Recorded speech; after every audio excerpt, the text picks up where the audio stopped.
Hi and welcome to The Winning Factor. I'm Alan Aitken, and on this show each week I take a look at some upcoming races in Hong Kong.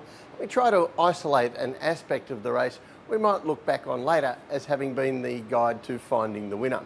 So racing on Sunday this week at Sha Tin, the first race we're going to take a look at is race 3, where our winning factor is the map. Now this is an intriguing class 3, even with the smallish field, and I'm sure we're going to see Armour Eagle as the warm favourite in the race for Joao Moreira.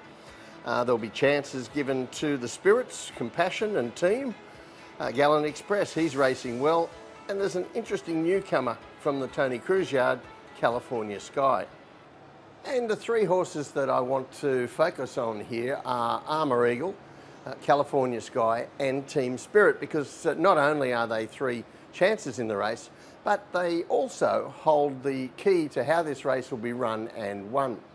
So first of all, let's take a look at race 269, and this is a race won by highly promising Romantic Warrior. Armour Eagle here, easing to midfield out of the start in orange and yellow colours, and Team Spirit, who's in the yellow and black colours, going forward early to compete for the front. Now, if you have a look at the heat map here, it wasn't a brutal speed up front, but it was faster than average, and certainly a competitive scenario with three horses basically sharing the front. So Team Spirit has the fence, but he has to keep working to hold on to it, while we see Armour Eagle sitting back following the eventual winner and keeping his carrots for the final stages.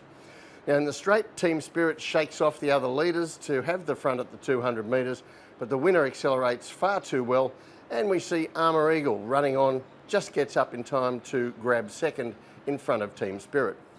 A brave effort there from Team Spirit, who's won 5 races over the Sha Tin 1200 metres, all of them when he has been able to get to the front. He's a very tough horse to get past. But the key to him doing that, well, we might have seen it the day before that race at the Barrier Trials, and this is December 17, trial number 2.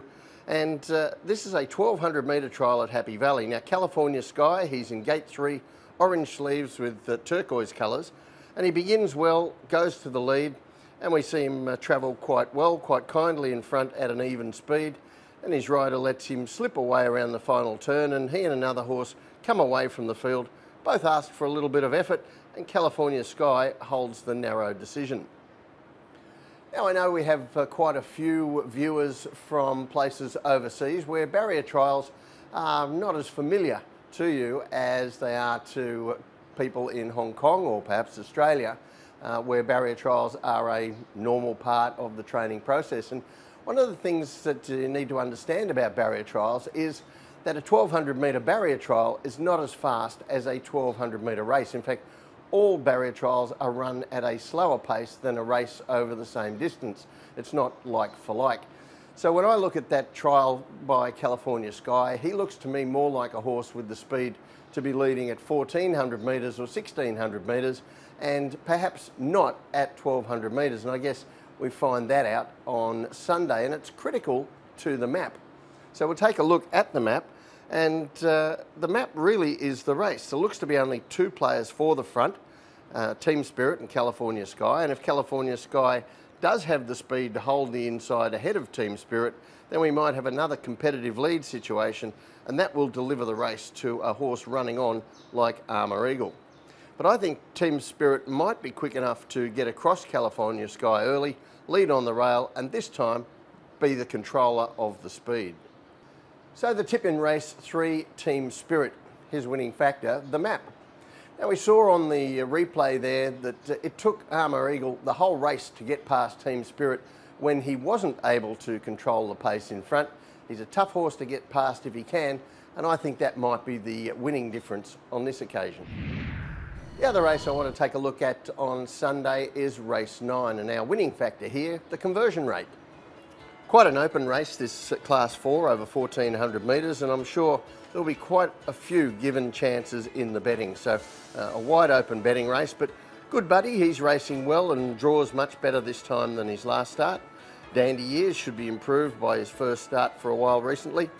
Hong Kong Dragon, he's working his way up towards his first win. Choo Chow Brother, he's an on-pace runner with a lightweight and will have a chance. And Fantastic Show, he's always dangerous, this course and distance in Class 4, if he gets the race run to suit. But for me, the main players here are Good Buddy and Dandy Years, who both ran in similar races at their most recent appearances. We're going to take a look at those now. Firstly, you race 265 and in mainly red colours from gate 12. Good Buddy, you see him jump fast here. And then he has to do a bit of work to get around the other leaders at mid-race to get up outside the front runner in what was average early tempo. But note on the heat map, the pressure goes on here in the middle stages from the 800 metres. So these leaders are spending their energy during the run around the circle towards the home turn. And in the straight, they're going to be easy meat for a horse like Happy Daily here in the green and yellow. He's been sitting back. He joins in at the right time to take advantage as they tire and goes on to win the race. But I thought Good Buddy was very brave there to be beaten less than a length after doing that extra work in the middle stages. Now Dandy Years, he raced for the first time in 7 months in race 287.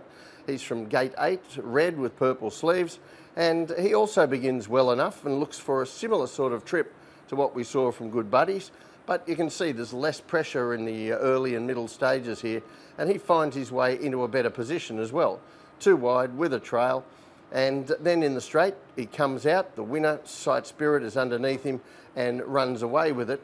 But Dandy Years, he's brave also. He makes his run, doesn't really threaten, but he does keep sticking on well to be a close-up fourth. Now on face value, you look at those two efforts and there's no question Good Buddy's run was the superior performance, but he was hard fit. He's been having plenty of racing, whereas Dandy Years, it was his first start for 7 months, and he's indicated there that he's on the way towards his next win, and that's where his trainer comes in. Now you see one of the factors that we drop in on now and again is the conversion rates, and that's a look at how trainers perform with their horses that have run second, third or fourth at their previous start. In other words, a horse who's shown enough to say he's in form and ready to win, but didn't quite get there on that occasion. Now these are the 9 trainers in Hong Kong who are ahead of market expectations with these horses since 2011. Now I've highlighted John Size. He has the best strike rate with these runners, but as we often say with the 11-time champion trainer, expectations on his runners are high, and from a betting viewpoint, there are even better value performers like Frankie Law and Danny Shum at the top of this list, winning more races than the market expects, and that's the figure on the right-hand side. And Danny Shum, second on that list there, he sends out Dandy Years, and admittedly, there are some map issues with this horse. We'll take a look at the map, and this is a race without any obvious front runner. It's quite a fluid map. It could turn out in many different ways, depending on who rolls the dice early looking for the front. But I'll be looking for Derek Lung to either find a leader to bring Dandy Years across the face of the field, like Solar Partner, or hoping he can tuck in with cover, even if a little wide, behind the speed. Meanwhile, his main rival, Good Buddies, does look like getting a dream run from his good draw. So the tip in race 9, Dandy Years. His winning factor, the conversion rate. Sure, Good Buddies ticks a lot of boxes here, but we've seen on that graphic how good Danny Shum is at improving these horses that have indicated they're ready to win and just need that little extra push. And I think Dandy Years showed enough talent last time in to think he can win. Well, that's it from the winning factor this week. Good luck on Sunday. We'll see you next time.